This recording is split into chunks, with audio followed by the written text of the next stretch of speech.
Chapter 38. On Saturday morning Elizabeth and Mr. Collins met for breakfast a few minutes before the others appeared, and he took the opportunity of paying the parting civilities which he deemed indispensably necessary. "I know not, Miss Elizabeth," said he, "whether Mrs. Collins has yet expressed her sense of your kindness in coming to us, but I am very certain you will not leave the house without receiving her thanks for it. The favor of your company has been much felt, I assure you. We know how little there is to tempt anyone to our humble abode.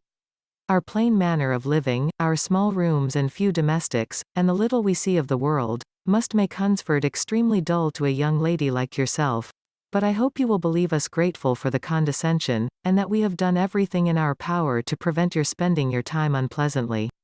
Elizabeth was eager with her thanks and assurances of happiness. She had spent 6 weeks with great enjoyment, and the pleasure of being with Charlotte, and the kind attentions she had received, must make her feel the obliged. Mr. Collins was gratified, and with a more smiling solemnity replied, "It gives me great pleasure to hear that you have passed your time not disagreeably. We have certainly done our best, and most fortunately having it in our power to introduce you to very superior society, and, from our connection with Rosings, the frequent means of varying the humble home scene, I think we may flatter ourselves that your Hunsford visit cannot have been entirely irksome. Our situation with regard to Lady Catherine's family is indeed the sort of extraordinary advantage and blessing which few can boast. You see on what a footing we are.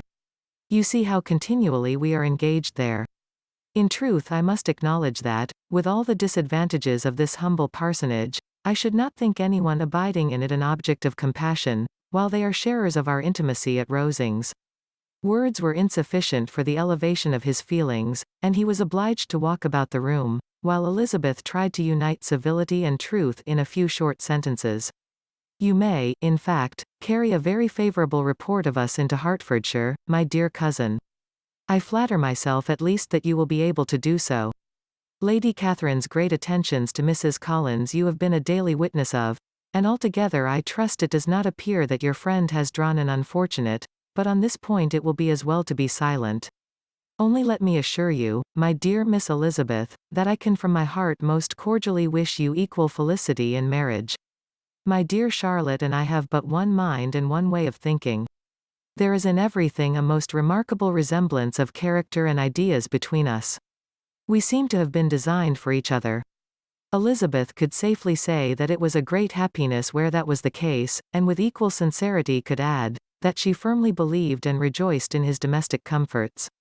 She was not sorry, however, to have the recital of them interrupted by the lady from whom they sprang. Poor Charlotte, it was melancholy to leave her to such society. But she had chosen it with her eyes open, and though evidently regretting that her visitors were to go, she did not seem to ask for compassion. Her home and her housekeeping, her parish and her poultry, and all their dependent concerns, had not yet lost their charms. At length the chaise arrived, the trunks were fastened on, the parcels placed within, and it was pronounced to be ready. After an affectionate parting between the friends, Elizabeth was attended to the carriage by Mr. Collins, and as they walked down the garden he was commissioning her with his best respects to all her family, not forgetting his thanks for the kindness he had received at Longbourn in the winter, and his compliments to Mr. and Mrs. Gardiner, though unknown. He then handed her in, Maria followed, and the door was on the point of being closed, when he suddenly reminded them, with some consternation, that they had hitherto forgotten to leave any message for the ladies at Rosings.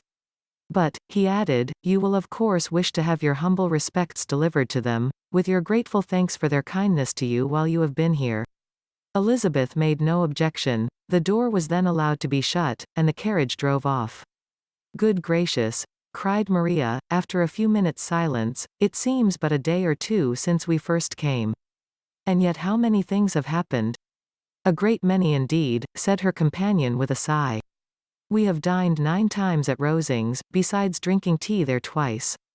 How much I shall have to tell," Elizabeth added privately, "and how much I shall have to conceal." Their journey was performed without much conversation, or any alarm, and within 4 hours of their leaving Hunsford they reached Mr. Gardiner's house, where they were to remain a few days. Jane looked well, and Elizabeth had little opportunity of studying her spirits, amidst the various engagements which the kindness of her aunt had reserved for them. But Jane was to go home with her, and at Longbourn there would be leisure enough for observation. It was not without an effort, meanwhile, that she could wait even for Longbourn, before she told her sister of Mr. Darcy's proposals.